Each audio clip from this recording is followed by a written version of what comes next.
Good morning everyone. आप सभी लोगों का कल्याणी एकेडमी के इस प्लेटफॉर्म पर बहुत बहुत स्वागत है। चलो करते हैं क्लास स्टार्ट। कोऑर्डिनेट ज्योमेट्री हमारा टॉपिक चल रहा था। अब फाइनली जो जो क्वेश्चंस बचे हैं ना शीट में से, लाइन से उनको हम कंप्लीट करेंगे। ठीक है, तो चलो स्टार्टिंग से यदि हम आते हैं तो स्टार्टिंग से क्वेश्चन नंबर 1, 2, 3 हम कर चुके, फोर्थ हमारा बचा है। तो देखते हैं फोर्थ वाले क्वेश्चन की क्या कहानी है ना, करते हैं सॉल्व। ठीक है, अच्छा देखो, हाँ 4, 2 and 10, 6 are the two opposite vertices of a rectangle, है ना। किसी आयत के दो विपरीत शीर्ष है 4, 2 और 10, 6, है ना। आयत के दो विपरीत शीर्ष है 4, 2 और 10, 6। क्लियर। अब आयत मतलब रेक्टेंगल। रेक्टेंगल होता क्या है, हमारे घर के जो कमरे होते हैं ना वही तो रेक्टेंगल है। जैसे ये देखो, ये रेक्टेंगल है, आयत है ये। ठीक है, क्लियर। इसके दो अपोजिट, दो विपरीत शीर्ष 4, 2 और 10, 6। दो विपरीत शीर्ष हम किसको मान लें, इन दोनों को मान लेते हैं। एक तो ये मान लेते हैं 4, 2, और दूसरा है विपरीत यानी कि अपोजिट, इसके सामने ये, और 10, 6। क्लियर, ठीक है। अब आगे चले। यदि दूसरे विकर्ण का समीकरण, यानी विकर्ण यानी कि जो डायगोनल होते हैं ना, डायगोनल, ठीक है। एक डायगोनल ये है और दूसरा डायगोनल ये है, ये विकर्ण है ना, ठीक है। यदि दूसरे विकर्ण का समीकरण equation x minus 3y plus के बराबर 0 है। एक तो ये डायगोनल हो गया, दूसरा डायगोनल ये, तो इसका इक्वेशन क्या है, प्लस के बराबर 0। ये इसका इक्वेशन दूसरे डायगोनल का है ना, ठीक है।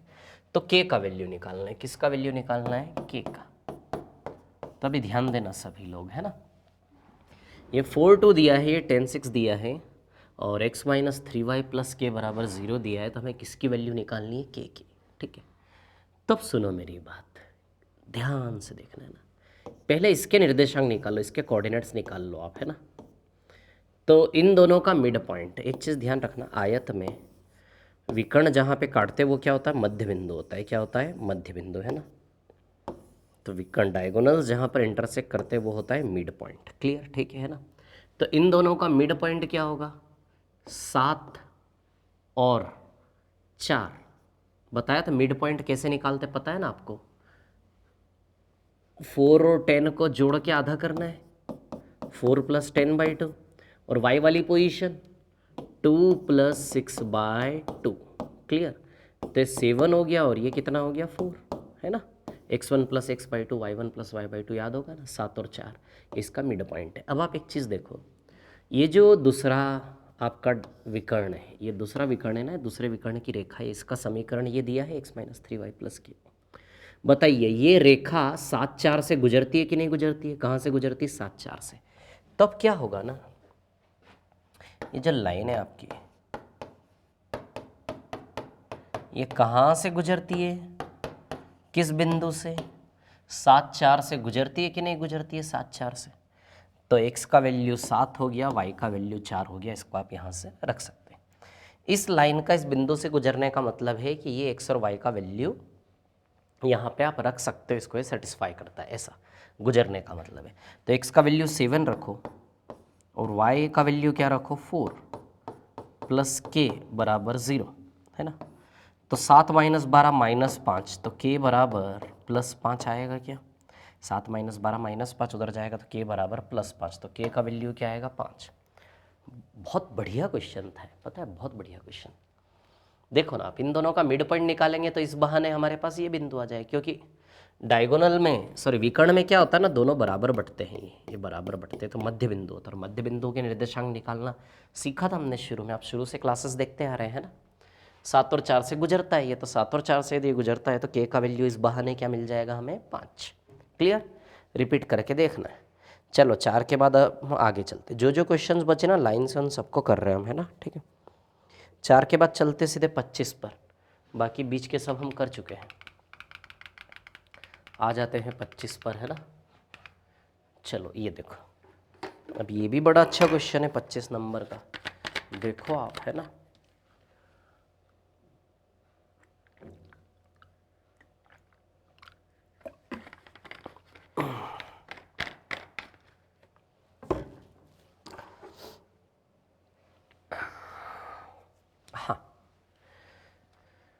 बिंदु 2-1 से किसी सीधी रेखा L पर डाले गए लंब के पाद सुन, ध्यान दो, है ना। The base of a perpendicular drawn from a point 2-1 on line L is 1-3, ठीक है। कोई पॉइंट है 2-1, यहां से कोई लाइन है L,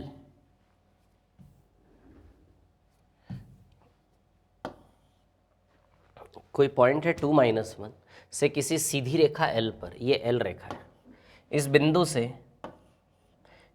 से किसी सीधी रेखा L पर डाले गए लंब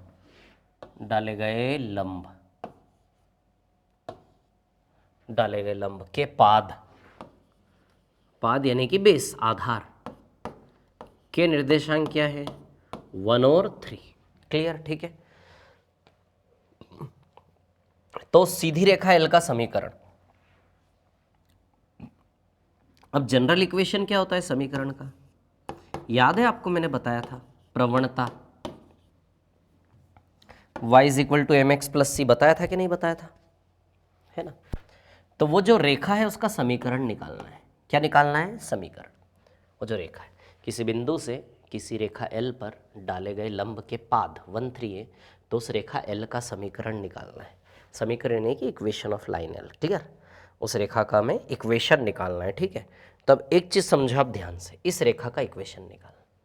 अब इस रेखा का जो भी इक्वेशन होगा वो इन चारों में से कोई तो है, इन चारों में से कोई तो छिपा बैठा, इस रेखा L का समीकरण बनाना है, और इन चारों में से कोई तो है इसका समीकरण, ठीक है। क्लियर। तो यदि हम ऑप्शन से करने की बात करें, देखो जो भी समीकरण होगा वो समीकरण, ये रेखा 1-3 से गुजरती है कि नहीं गुजरती है, तो x का वैल्यू 1 हो गया और y का वैल्यू क्या हो गया, 3। यदि ये रेखा 1-3 से गुजरती है तो x का वैल्यू 1 और y का वैल्यू 3 रखने पर सेटिस्फाई करना चाहिए। देखो इतना तो हमें कंफर्म है कि जिस रेखा L का समीकरण हमसे मांग रहे हो कहाँ से गुजरती है, 1-3 से गुजरती है कि नहीं गुजरती है। तो जो भी रेखा होगी उसमें x और y का वैल्यू 1 और 3 है कि नहीं है। तो x और y का वैल्यू जब आप 1 और 3 रखेंगे तो रिजल्ट बराबर क्या आ जाना चाहिए, 0। यहाँ या तो ये ले लो, x बराबर आप जब 1 और 3 रखेंगे तो रिजल्ट बराबर में क्या आ जाना चाहिए, 0। 1 और 3 रखेंगे तो रिजल्ट बराबर में क्या आ जाना चाहिए, 0। 1 और 3 रखेंगे तो रिजल्ट बराबर में आ जाना चाहिए 0। जो बराबर 0 देगा वो आंसर कहलाएगा, जो बराबर 0 देगा वो आंसर कहलाएगा, है ना। तो ऐसे ऑप्शन से आप चेक कर देखो, रख के देखिए क्या, ये देखो 1 - 12 ये दे रहा है 0, पहला सेटिस्फाई कर रहा है, क्या दूसरा भी तो कहीं नहीं कर रहा है, अरे यार लेकिन दूसरा भी सेटिस्फाई कर रहा है, यस दो सेटिस्फाई कर रहे हैं, तो इस बहाने तो हम पकड़ नहीं पाए। क्या ये सेटिस्फाई कर रहा है, अरे ये भी सेटिस्फाई कर रहा है। पागल सवाल वाले ने ना, सवाल वाला बहुत तेज है। कोई एक सेटिस्फाई करता तो हम पकड़ लेते ना आंसर को, लेकिन x और y का वैल्यू रखने पर ये भी 0 देगा। आप रख के देखो, यहाँ रखोगे ना तो ये भी 0 देगा, ये भी सेटिस्फाई कर रहा है, तीनों सेटिस्फाई कर रहे हैं। तो चलो इस बहाने तो हम चेक नहीं कर पाए, ठीक है ना। लेकिन एक और दूसरा भी तरीका है चेक करने का, यदि उसको लगाओगे तो उससे तो कंफर्म चेक हो जाएगा आपका। जैसे फॉर एग्जांपल देखो, मैं ओरली कर सकता हूँ, 4 -1, ठीक है। 3 - 1 4 -4, तो इसका स्लोप आएगा प्लस का 1/4। प्लस का 1/4 किसका स्लोप है, इसका नहीं है, ये गया। प्लस का 1/4 किसका स्लोप है, यस इसका है, ये पॉसिबल है। इसका भी प्लस का 1/4 नहीं, इसका भी, ये आएगा आंसर, ये आएगा। देखो मेरे पास ज्ञान की गहराई है ना, तो मैं ओरली चेक कर सकता हूँ उसको, ऑप्शन से मैं चेक कर सकता हूँ उसको, ठीक है। अब मैंने कैसे ऑप्शन से चेक किया, पहले तो देखो एक चीज़ तो आपने भी देखी, कैसे मैंने ऑप्शन चेक किया, 1 और 3 लगाने पे देखा तो 1 और 3 से तो कोई एक पकड़ में नहीं आया ना, तीनों सेटिस्फाई कर रहे थे। लेकिन सवाल की केवल एक ही मांग थोड़ी ना है, दूसरी मांग क्या है कि इस रेखा के लंबवत होनी चाहिए ना वो, तो जो इस रेखा के लंबवत होगी, परपेंडिकुलर होगी, वो आंसर बनेगा। तो मैंने स्लोप से चेक कर लिया, स्लोप से, प्रवणता से मैंने क्रॉस चेक कर दिया। कैसे किया प्रवणता से, मैं आपको बताता हूँ। पहले चलो मैं बेसिक से बताता हूँ इस सवाल को, है ना। सवाल आपको समझ में आया ना। किसी बिंदु 2-1 से रेखा L पर डाले गए लंब के पाद 1-3 है, तो उस रेखा L का समीकरण बताओ कौन है। तो समीकरण का जनरल इक्वेशन, हमारा फॉर्मूला क्या होता है, y = mx + c। क्लियर, बताया था मैंने कल प्रवणता फॉर्म। इसमें कुछ नहीं करना है, जितनी जल्दी m और c का वैल्यू रखोगे, जितनी जल्दी आप एम और सी का वैल्यू रखोगे उतनी जल्दी आपका आंसर आएगा। आई क्या बात समझ में क्लियर? तो चलो एम और सी का वैल्यू निकालते हैं। अब एक चीज़ देखो आप ध्यान से, इस लाइन की प्रवणता को m1 मान लेते हैं और इस लाइन की प्रवणता को क्या मान लेते हैं, m2। तो इसको मैं m2 बोल देता हूं, है ना। क्यों बोल रहा हूं m2, समझ रहे हैं आप? क्यों बोल रहा हूं मैं m2 इसकी प्रवणता को? क्योंकि इस रेखा का समीकरण है ना ये, तो इसकी प्रवणता m2, y is equal to m2x plus c. Clear, ठीक है ना। अब जैसा कि आप जानते हैं यहाँ पे m2 का वैल्यू हमें रखना और c का वैल्यू रखना, पहले m2 निकाल लें। तो जैसा कि आप जानते हैं जब परपेंडिकुलर होता है तो m1 इंटू m2 बराबर -1 होता है क्या? बोलो होता है कि नहीं होता है? जब दो लाइन परपेंडिकुलर हो तो m1 इंटू m2 बराबर -1, तो इसका भी फायदा हम उठाएंगे क्योंकि लाइन परपेंडिकुलर, दोनों लंब है। ठीक है, अब हमें तो m2 और c का, हमारा उद्देश्य क्या है कि m2 और c का वैल्यू ढूंढ के रखना है। अब m2 का वैल्यू रखने के लिए हमें इसका यूज़ करना पड़ेगा। अब m2 का वैल्यू यहाँ से तब निकलेगा जब आप m1 का वैल्यू रखोगे, और m1 का वैल्यू हम निकाल सकते हैं। m2 का वैल्यू तो डायरेक्ट नहीं निकाल सकते, लेकिन m1 का वैल्यू निकाल सकते हैं। ये एक रेखा है कि नहीं है? अच्छा, रेखा के स्लोप का फॉर्मूला क्या होता है? वो होता है ना y2 minus y1 upon x2 minus x1। सीखा है, कल की क्लास में हमने सब सीखा है ना। तब ध्यान दो थोड़ी सी देर के लिए, है ना, थोड़ी सी देर के लिए। x1 y1 और ये x2 y2 है कि नहीं इस लाइन के लिए, x1 y1 x2 y2। तो y2 minus y1 upon x2 minus x1 से निकलेगा, तो y2 क्या है इसका 3 और y1 क्या है इसका -1, x2 क्या है इसका 1 और x1 क्या है इसका -2। क्लियर? तो 4/-1 यानी कि -4 आएगा। तो m1 का वैल्यू क्या रख देते हैं, -4 इंटू m2 बराबर -1, माइनस से माइनस कैंसिल। तो बताइए m2 का वैल्यू 1/4 आया क्या? क्या आया m2 का वैल्यू 1/4। अच्छा, ये कैसे लगाया मैंने, समझ में आया आपको? ये x1 y1 और ये x2 y2 सिखाया ना मैंने आपको। तो y2 माइनस y1 है ना, 2 माइनस 1 और 1 3। ये x1 y1 माना था और इसको मैंने क्या मान लिया था, x2 y2। तो y2 माइनस y1, y2 कितना है 3, y2 का वैल्यू 3 और y1 का वैल्यू कितना देखो -1, y1 -1 और x2 माइनस x1 यानी कि 1 - 2, है ना। ठीक है, तो -4 आएगा। क्लियर? तो m1 -4 है, तो m2 का वैल्यू क्या आ जाएगा, 1/4। क्लियर है क्या इतनी बात सभी को, है ना। m2, तो चलो m2 तो आ गया, तो इक्वेशन बन के तैयार होने वाली। m2 का वैल्यू 1/4 रख देते हैं x। बस अब किसकी वैल्यू निकालना बाकी रह गई, c की। तो सबसे पहले m2 का वैल्यू लगाया। m2 का वैल्यू कैसे लगाया देखो, इसका कैसे यूज़ किया, समझ में आई क्या बात? क्लियर? चलो अब c का वैल्यू, जितनी जल्दी आप c का वैल्यू पुटअप करोगे उतनी जल्दी आपकी इक्वेशन बन के तैयार। अब c का वैल्यू निकालने के लिए हम किस लिंक का यूज़ करेंगे कि भैया जिस लाइन का समीकरण निकाल रहे हो 1 3 से गुजरती है कि नहीं गुजरती है। तब x2 y2 हटाओ थोड़ी देर के लिए। अरे यार हट, रुको, 1 और 3 था ना यहाँ पे, है ना। तो अब x2 y2 हटाइए और इसको थोड़ी देर के लिए क्या मान लीजिए, x और y। क्लियर है इतनी बात? ठीक है ना। x y मानना नहीं है, मतलब ऑब्वियसली ये रेखा 1 3 से गुजर रही है, तो x और y का वैल्यू क्या काम करेगा यहाँ पे, 1 और 3। तो x का वैल्यू 1 लगा सकते हैं, y का वैल्यू क्या लगा सकते हैं, 3। इसका यूज़ कर रहे हैं ताकि c का वैल्यू निकल जाएगा। तो y की जगह 3 लगाओगे बराबर x की जगह 1, तो 1/4 प्लस c। तो c का वैल्यू क्या आएगा, 3 माइनस 1/4, तो 11/4 आएगा क्या c का वैल्यू। देखो क्या बना c का वैल्यू, 11/4। तो c का वैल्यू 11/4 अब रख दो इस इक्वेशन में, है ना। तो देखो अभी ये इक्वेशन क्या हो जाएगी, y is equal to 1/4x plus c का वैल्यू 11/4। क्लियर? अब ये 4 कॉमन निकल के इधर इंटू में आ जाएगा, तो 4y बराबर x प्लस 11। तो ये देखो इसके साथ दिख रहा है ना। उधर ले लो इसको, तो क्या हो गया, उधर ले जाओगे तो x माइनस 4y प्लस 11 बराबर 0 बन जाएगी क्या इक्वेशन, है ना। 4y x minus 4y plus 11 बराबर 0 बनेगा कि नहीं बनेगा। तो कितना सारा सीखा है इस सवाल ने, देखा आप लोगों ने, है ना। देखा कि नहीं देखा सभी ने, है ना। ठीक है, x minus 4y plus 11 is equal to 0, है ना। x minus 4y plus 11 is equal to 0। Clear है क्या इतनी बात सभी को, है ना, आया ना ये समझ में, है ना।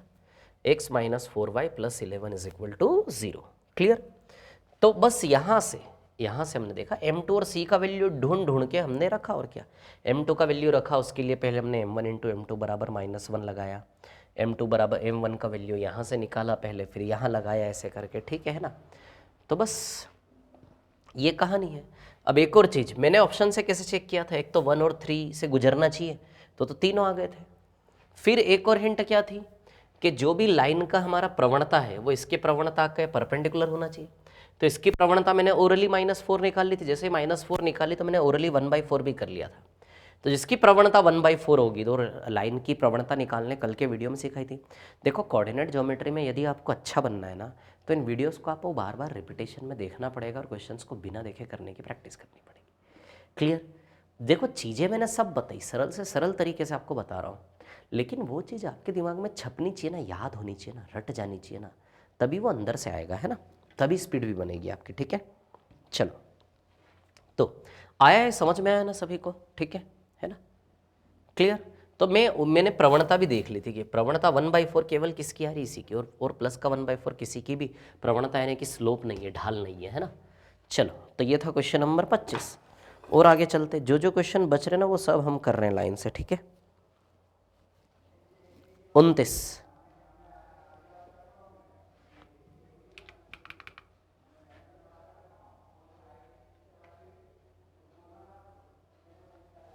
अब एंगल निकालना है।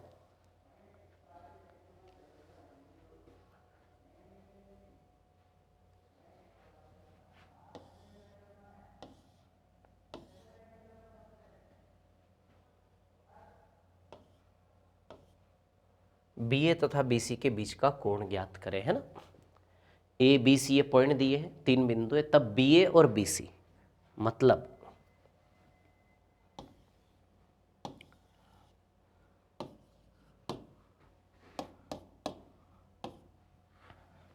तो लाइन B क्या है, 2 3, है ना।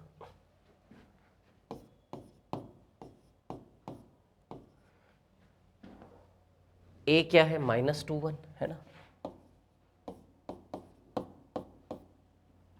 और C क्या है, -2 -4,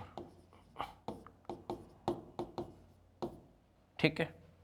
BA तथा BC के बीच का कोण ज्ञात करें। अब एक फॉर्मूला ध्यान रखना, एंगल बिटवीन टू लाइंस।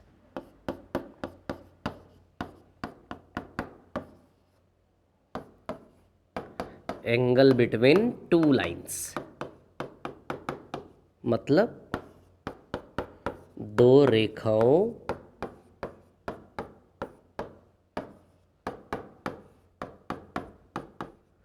के बीच का कोण। तो दो रेखाओं के बीच का कोण निकालने का फॉर्मूला है theta is equal to tan inverse,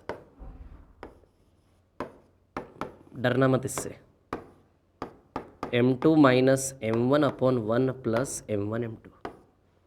ये फॉर्मूला होता है एंगल निकालने का। Theta is equal to tan inverse m2 minus m1 upon 1 plus m1 m2। तो मान लो इसकी प्रवणता m1 है और इसकी प्रवणता क्या है, m2। तो यदि उन दो किन्हीं भी दो लाइन के बीच में एंगल निकालना है तो हमें उसकी प्रवणता पता होना चाहिए, m1 और m2। तो जैसे इसका m1 m2 निकालेंगे, m1 m2 का वैल्यू रखेंगे तो वो एंगल निकल कर आएगा। क्लियर। तो चलो m1 m2 निकाल लेते हैं, है ना। m1 m2 यदि हम निकालते हैं तो आपको पता है ना, y2 minus y1 upon x2 minus x1। तो 1 माइनस 3, बार बार फॉर्मूला नहीं लिखना, फॉर्मूला क्या करने को कह रहा है वो काम करना चालू कर दो। 1 माइनस 3 अपॉन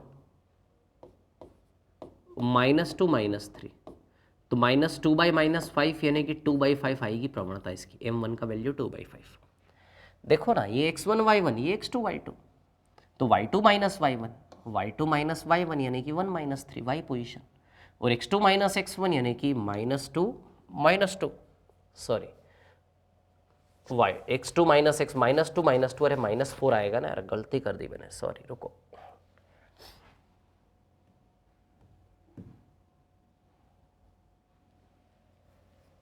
देखिए,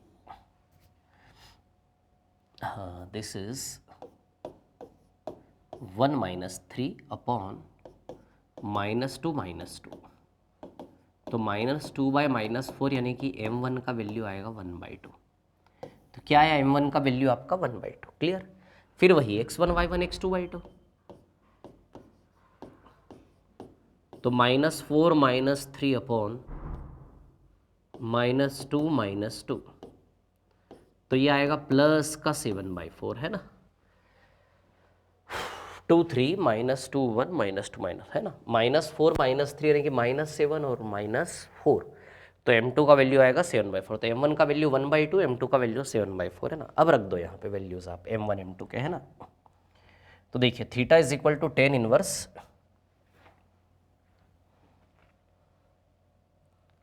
यहीं पर लिखता हूँ, है ना। क्या है वैल्यू m2 का 7/4 है ना। m2 का वैल्यू 7/4 और m1 का वैल्यू क्या है हमारा 1/2 इंटू 1/2। क्लियर। तो चलो इसको कर लेते सॉल्व। 7/4 माइनस 1/2 यदि हम करेंगे तो 2/4 7/4 5/4 आएगा, या ऊपर में तो हो गया 5/4 फाइनली, और नीचे में क्या हो जाएगा 7/8 15/8 ये आएगा। समझ रहे हो क्या आप। 7/4 माइनस 1/2 करोगे ना आप, करो उसको सॉल्व, आएगा। और नीचे 1 प्लस 7/8, तो 8 एकम 8 8 7 15/8 आ जाएगा नीचे तो, और ऊपर इसमें इंटू टू कर लो तो एलसीएम का टेंशन नहीं रहेगा। नीचे 4 4 बना दिया ना, तो 4 कॉमन हो गया, 7 - 2 5 5/4 है ना। अब ये 4 दूनी 8 और 5 तिया 15, तो 2/3 आएगा। tan इनवर्स 2/3 है ना, ये आंसर। तो थीटा बराबर tan इनवर्स 2/3। क्लियर। तो इस क्वेश्चन से आपने क्या सीखा, एंगल बिटवीन टू लाइंस के, दो लाइंस के बीच में एंगल्स कैसे निकालते, ये आपने यहाँ से सीखा, है ना। चलो अभी नेक्स्ट, ये फॉर्मूला ध्यान रखना है ना, एंगल बिटवीन टू लाइंस, ठीक है।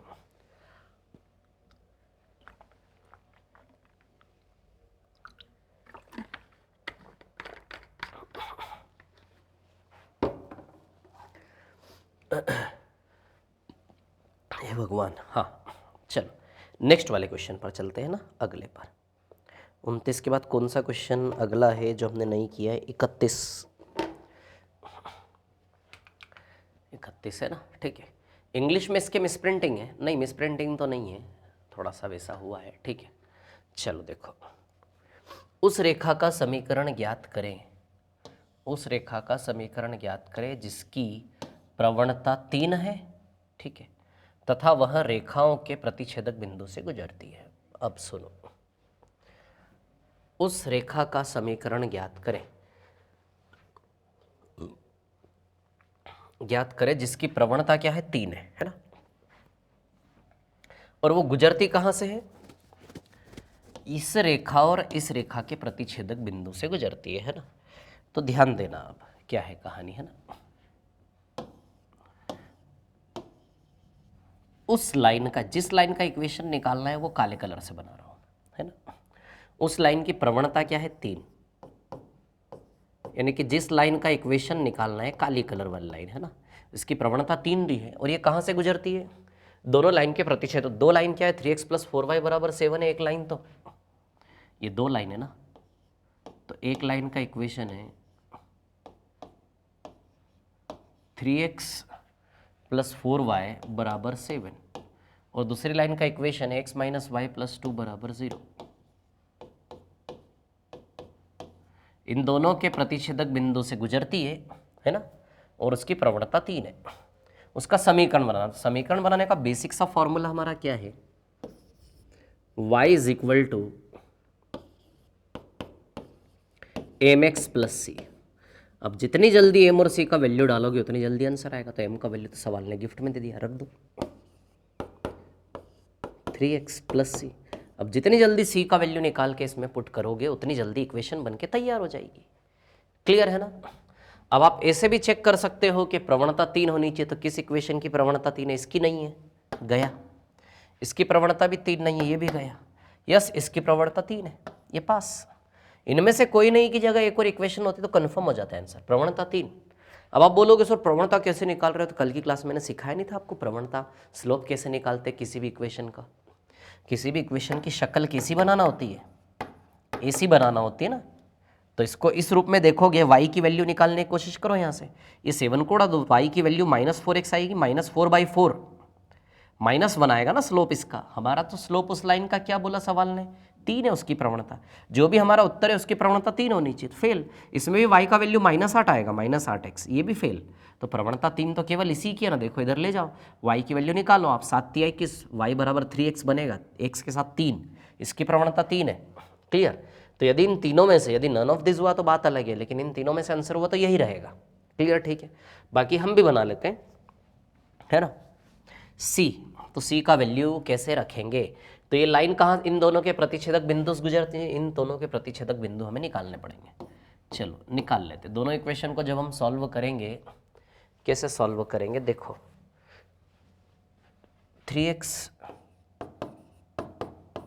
+ 4y बराबर 7 एंड x - y + 2 बराबर 0। तो 2 को उधर भेज देते तो -2 हो जाएगा ना, क्लियर। अब देखो क्या करें, इसमें 3 का मल्टीप्लाई कर लेते हैं ना, ठीक है। बराबर करना होता ना, विलोपन विधि याद है ना आपको, एलिमिनेशन मेथड। ये कैंसल, 4y + 3y कितना हो गया, 7y बराबर 7 और 6 13। तो y का वैल्यू 13/7 आएगा क्या, y का वैल्यू आएगा 13/7। और y का वैल्यू 13/7 इस इक्वेशन में रख दो, कौन सी इक्वेशन, छोटी वाली इक्वेशन में रख दो, दोनों में से किसी में भी रख सकते हो। y का वैल्यू रखिए 13/7, तो x बराबर 13/7 - 2। तो बताइए -1/7 आएगा क्या x का वैल्यू, तो x का वैल्यू आएगा -1/7 और y का वैल्यू 13/7, यानी कि कहाँ से गुजरती है ये रेखाएं। अरे यार ये अच्छा नहीं, सभी मिटा देता है एक साथ। तो -1/7 से और प्लस के 13/7 से गुजरती है, क्लियर। x और y के वैल्यू आए ना ये, ठीक। चलो तो x का वैल्यू -1/7 है, y का वैल्यू 13/7 है, रखो यहाँ पे, y का वैल्यू 13/7 और x का वैल्यू रखोगे आप -1/7 प्लस c, है ना। तो 13 और 3 16/7 आएगा c का वैल्यू।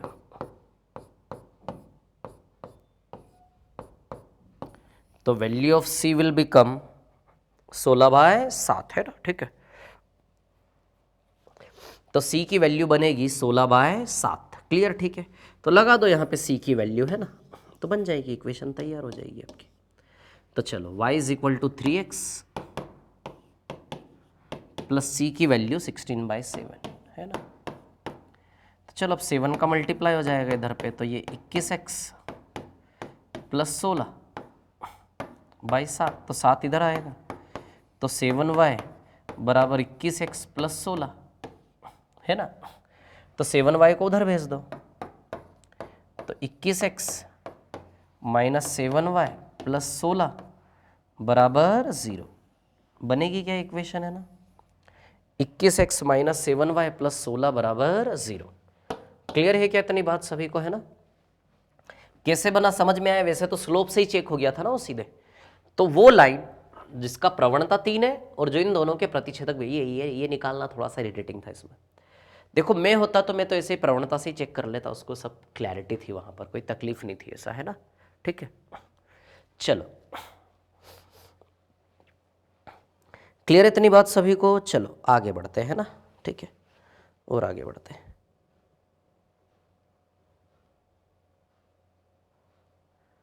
हाँ देखिए क्वेश्चन नंबर 31 के बाद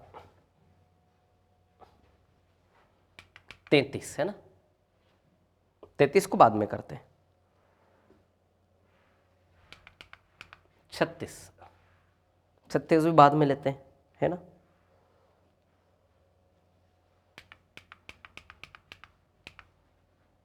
फोर्टी थ्री बाद में लेते हैं, पहले जो पढ़ रहे हैं हम उसी पर काम कर लेते हैं ना, ठीक है।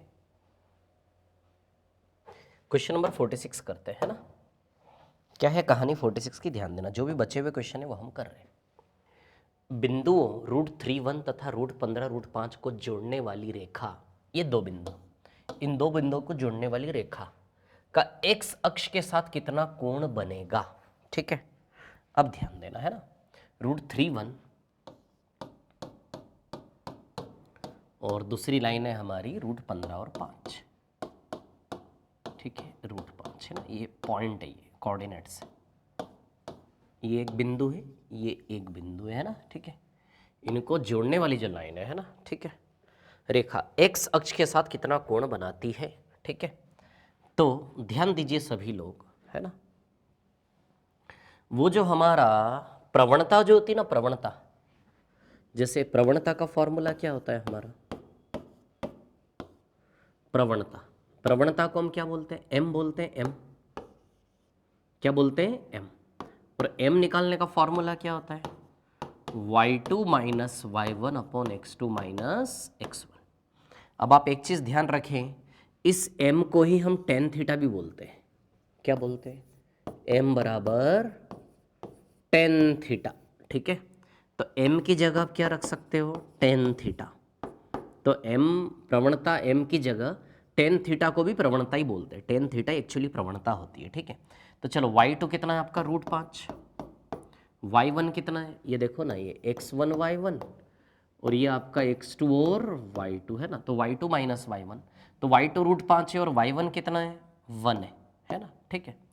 और x2 √15 है और x1 कितना है, √3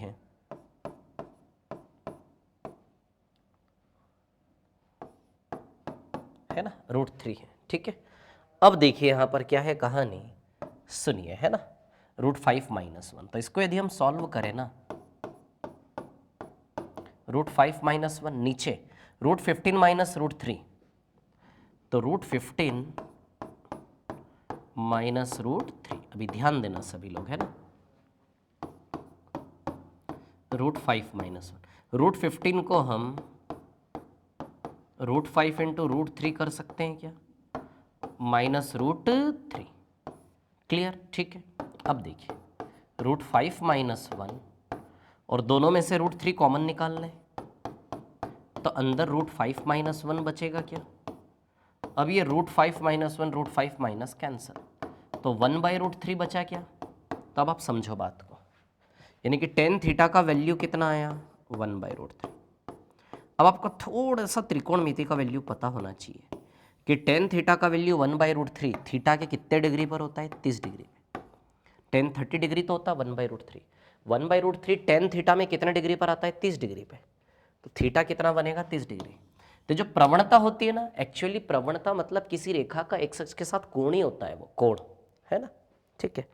तो टेन थीटा बराबर 1/√3, थीटा बराबर क्या हो गया, ये 30 डिग्री, है ना। तो m ही टेन थीटा होता है, एक्चुअली ये प्रवणता ही होती है। तो प्रवणता का फॉर्मूला टेन थीटा, तो m की जगह आप ना यहाँ पे यदि कंफ्यूजन हो रहा है तो m की जगह आप टेन थीटा ही लिखो, प्रवणता यानी कि tan theta y2 minus y1 x2 minus x1। तो टेन थीटा का वैल्यू 1/√3 निकाला हमने, है ना, ठीक है। तो 1/√3 निकाला आपने, तो सीधी सी बात है 1/√3 टेन थीटा में कितने डिग्री पे होता है, 30 डिग्री पे। तो थीटा का वैल्यू आएगा 30 डिग्री, क्लियर है। चलो आगे चलते हैं नेक्स्ट पर, 46 के बाद अगले सवाल की ओर बढ़ते हैं ना, नेक्स्ट क्वेश्चन लेते हैं, ठीक है। 47 सवाल नंबर 47 है ना। हाँ, ये रेखा आपस में कैसी है, समांतर है, प्रतिच्छेद करती है एक के ऊपर एक, या लंब है। अब आपको एक चीज मैंने बताई थी, आपको याद है, तीन रेखाओं के बीच का व्यवहार या तो दोनों एक दूसरे को प्रतिच्छेद करेगी, या समांतर होगी, या फिर एक के ऊपर एक संपाती होंगी, या तो समांतर, ये देखो, या तो दोनों रेखाएं ऐसी होंगी समांतर, या फिर रेखाएं क्या होंगी, प्रतिच्छेद करेगी, ऐसे एक दूसरे को छेदेगी, या फिर संपाती होगी एक के ऊपर एक, या फिर क्या होंगी, लंब। लंब का मतलब कहीं दोनों रेखाएं ऐसी तो नहीं है, अब आपको मैंने बताया था कैसे चेक करते हैं, ये कैसे चेक होता है, A1 upon A2 is not equal to B1 upon B2। यदि ऐसा है तो प्रतिच्छेदी है, यदि A1 upon A2 is equal to B1 upon B2 but not equal to C1 upon C2 तो समांतर है। और एक के ऊपर एक के लिए क्या होगा, समपाती के लिए A1 upon A2 is equal to B1 upon B2 is equal to C1 upon C2। Clear. और दोनों रेखाएं यदि लंबवत होती है ना, तो देखते हैं, चलो अभी देखो ध्यान से, है ना, ठीक है। अच्छा, लंबवत के लिए क्या होता है आपको पता है ना, लंबवत कब होगी, M1 into M2 is equal to -1, है ना। तो चलो देखते हैं क्या कहानी है ना, ठीक है। 2 चौक 8, 5 चौक 20, मेरे को तो समांतर लग रही है। चलो देखो इन दोनों समीकरणों को उठा लेते हैं ना, इसको और इसको पिक करते हैं, ठीक है। तो 2x माइनस 5y प्लस 7 बराबर 0, है ना, और 8x माइनस 20y प्लस 28।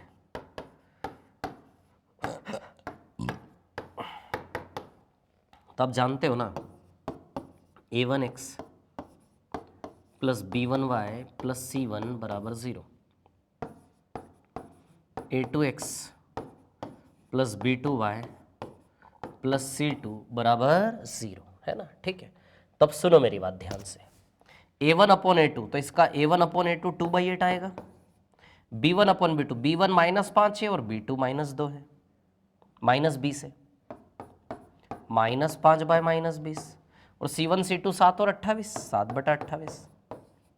देख लो सब बराबर है, ये भी 1/4 है, माइनस माइनस कैंसल करोगे तो ये भी 1/4 है और ये भी 1/4 है। a1 upon a2 is equal to b1 upon b2 is equal to c1 upon c2, सब बराबर है। मतलब सीधी सी बात है, सॉरी संपाती, समांतर नहीं, क्या आएगा, संपाती, संपाती है ना, कोइंसिडेंट लाइन से एक के ऊपर एक, a1 upon a2 is equal to b1 upon b2 is equal to c1 upon c2, यानी कि लाइंस क्या है, संपाती है, के ऊपर एक कोइंसिडेंट है ना। चलो आगे चलते नेक्स्ट पर, है ना, ठीक है। 47 के बाद क्वेश्चन नंबर कौन सा लेंगे हम,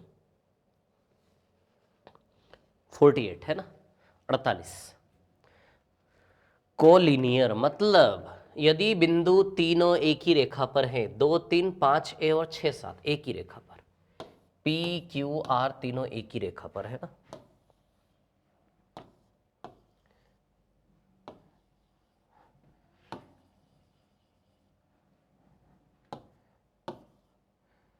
P, Q और R, है ना, यदि एक ही रेखा पर है, ठीक है ना। P है 2, 3, Q क्या है 5, 4 है ना, और ये क्या है 6 और 7, क्लियर, ठीक है। यदि ये एक ही रेखा पर है, ठीक है, तो बड़ा सरल है इसको करना, ठीक है ना। तब ए का मान क्या होगा, तो इतनी सरल सी बात है, आप इसको क्या कर सकते हो ना, ठीक है। देखो मैं तरीके बताता हूँ आपको, है ना, बहुत सारे तरीके, लेकिन मैं जो तरीका लगाता हूँ ना, सबसे अच्छा जो मेरे को पसंद आता है, ठीक है, वो क्या है, पहले एक्स वाली पोजीशन को पकड़ो, 2 से 5, 5 से 6, 5 से 6 में कितना अंतर है, 1 का, 2 से 5 में कितना अंतर है, 3 का, यानी कि 3:1 में है क्या फासला, 3:1 में। तो y में भी यही फासला होना चाहिए, y पोजीशन में 3 से a और a से 7, तो वैसे 3 से 7 में टोटल दूरी कितनी है, 4 की। 4 को यदि हम 3:1 में बांटेंगे तो सीधी सी बात है, 3 और 1 में सेम रेशियो होता है ना, जो x पोजीशन में रेशियो वही रेशियो y पोजीशन में भी होता है। तो 4 को 3 और 1 में बांटोगे तो 3 और 1 ही हो जाएगा ना फाइनली, तो 3 + 3 कितना होगा, 6, तो a का वैल्यू 6 बनेगा। या फिर 7 में एक पीछे आ जाओ तो भी 6, तो a का वैल्यू क्या आएगा, 6। ये सबसे अच्छा तरीका लगता है मेरे को इसको करने का। बाकी दूसरा तरीका देखो और बताता हूँ, है ना, P, Q और R, है ना। P की बात करें तो P क्या है 2, 3, Q क्या है 5, 4 है, और R क्या है 6 और 7, क्लियर, ठीक है। अब यहां से देखिए आप क्या है कहानी, सुनिए, है ना, ठीक है। देखो, जो स्लोप इस लाइन का होगा वही स्लोप इस लाइन का भी होगा, सीधी सी बात है ना। स्लोप प्रवणता क्या होगी, सेम, क्योंकि सिंगल लाइन है ना। जो इस टुकड़े की प्रवणता होगी वही इसकी भी प्रवणता कैसे निकालते हैं, y2 minus y one upon x2 minus x1। तो y2 माइनस वाई वन मतलब a minus 3 upon x2 minus x1 यानी कि 5 माइनस 2। फिर इसकी प्रवणता 7 माइनस ए अपॉन 6 माइनस 5। क्लियर है ना। ये दोनों ही प्रवणता क्या रख देंगे, हम बराबर रख देंगे, ठीक है। तब आप देखो 6 माइनस 5 तो 1 हो गया और 5 माइनस 2 3 हो गया, है ना। तो a माइनस 3/3 बराबर 7 माइनस a बाई 1। तो 3 का गुणा इधर, 1 का गुणा इधर कर लेते हैं। a माइनस 3 बराबर 3 का मल्टीप्लाई करेंगे तो 21 माइनस 3। क्लियर है ना। तो 3a a में आके जुड़ेगा तो कितने हो जाएंगे, 4a, और 3 और 21 कितना हो जाएगा, 24। तो बताइए a बराबर 6 आ जाएगा कि नहीं आ जाएगा। कितना लेंदी तरीका है, कितना स्मार्ट अप्रोच था ओरली होने वाला। 3 से 1 3 से 1 सीधे 3 3 6। सरल था कि नहीं था, है ना। तो ये भी तरीका है। प्रवणता दोनों की सेम होगी क्योंकि एक ही लाइन है ना, संरेख है। संरेख मतलब एक ही रेखा पर है 3 बिंदु। तो ये 2 रेखाएं एक ही लाइन पर है, तो इन दोनों की प्रवणता झुकाव क्या होना चाहिए, सेम, है ना। प्रवणता क्या होनी चाहिए, सेम। हुआ, क्लियर हुआ, है ना। चलो और आगे चले, नेक्स्ट वाले क्वेश्चन पर चलते हैं, अगले पर, है ना।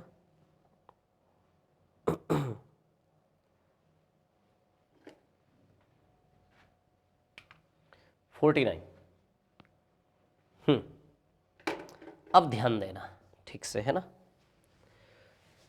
उस रेखा का समीकरण ज्ञात करें जो y अक्ष के समांतर है तथा बिंदु 2 माइनस 5 से होकर गुजरती है। y अक्ष के समांतर है ना, ठीक है।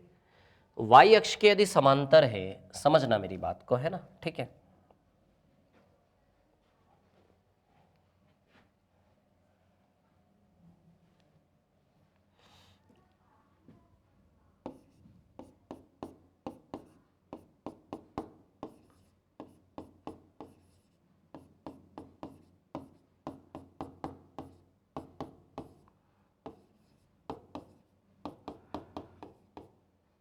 ध्यान देना,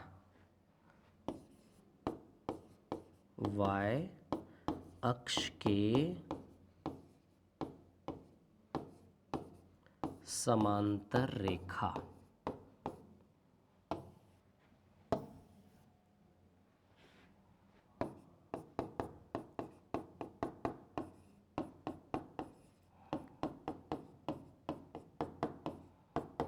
पैरेलल टू x एक्सिस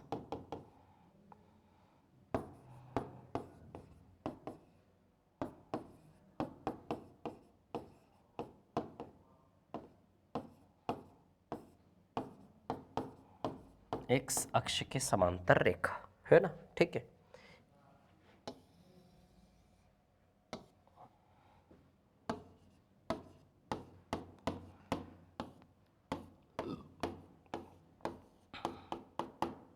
एक चीज ध्यान देना है, y अक्ष के समांतर रेखा की प्रवणता जो होती है ना, वो होती है इन्फिनिटी, अनंत, इन्फिनिटी। और x एक्सिस से समांतर रेखा की प्रवणता होती है 0। बहुत इंपॉर्टेंट है, इसको नोट बना के लिखना अच्छे से, है ना, कि y अक्ष के समांतर रेखा की प्रवणता हमेशा क्या होती है, इन्फिनिटी। और x एक्सिस के, x अक्ष के समांतर पैरेलल लाइन का प्रवणता, स्लोप क्या होता है, 0। स्लोप मतलब ये किसकी वैल्यू है पता है ना आपको, m की वैल्यू। किसकी वैल्यू, m की वैल्यू, ठीक है। तो चलो, हमें जो उस रेखा का समीकरण ज्ञात करें जो y अक्ष के समांतर है तथा बिंदु 2 माइनस 5 से होकर गुजरती है ना। y अक्ष के समांतर है तथा बिंदु 2 और माइनस 5 से गुजरती है, ठीक है ना। तो उसका समीकरण हमें निकालना है। तो अब ध्यान देना, क्या करना है आपको यहाँ पर, है ना, ठीक है। अच्छा, नॉर्मल इक्वेशन क्या बनती है हमारी, y is equal to M X plus C, ठीक है ना। y is equal to M X plus C, ठीक है। अब क्या है ना कहानी, ध्यान देना सभी लोग, ठीक है। अब m का वैल्यू तो क्या हो जाएगा, ये इन्फिनिटी। प्रवणता क्या है इसकी, इन्फिनिटी है ना। यदि प्रवणता इन्फिनिटी है इसकी, ठीक है, तो प्रवणता इन्फिनिटी का मतलब है, और ये कहाँ से गुजरती है लाइन आपकी, गुजरती है 2 और -5 से, ठीक है। तो 2 और -5 से गुजरती है, मतलब उस रेखा का समीकरण ज्ञात करें जो y अक्ष के समांतर है तथा बिंदु 2 -5 से होकर गुजरती है, ठीक है।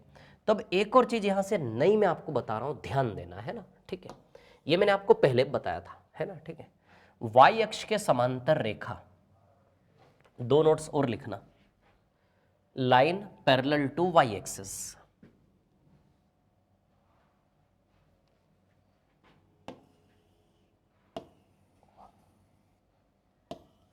इक्वेशन,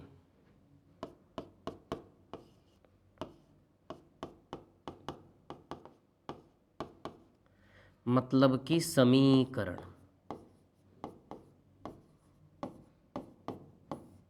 है ना, ठीक है, समीकरण।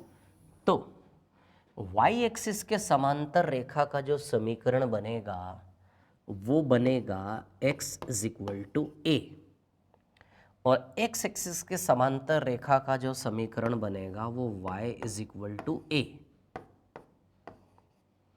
क्लियर, आई बात समझ में, ध्यान देना है ना। y अक्ष के समांतर रेखा का जो समीकरण बनेगा वो x = a, इसको हटा दो, उससे भी कर सकते हो, लेंदी हो जाएगा, आपको थोड़ा शॉर्टकट तरीका बता रहा हूँ। y एक्सिस के समांतर रेखा का समीकरण होता है x = a, x एक्सिस के समांतर रेखा का समीकरण होता है y = a। क्लियर, तो उस रेखा का समीकरण जो y अक्ष के समांतर है, तो y अक्ष के समांतर रेखा का समीकरण क्या लेंगे हम, x = a। आई क्या इतनी बात समझ में, x = a। क्लियर, ठीक है ना, x = a।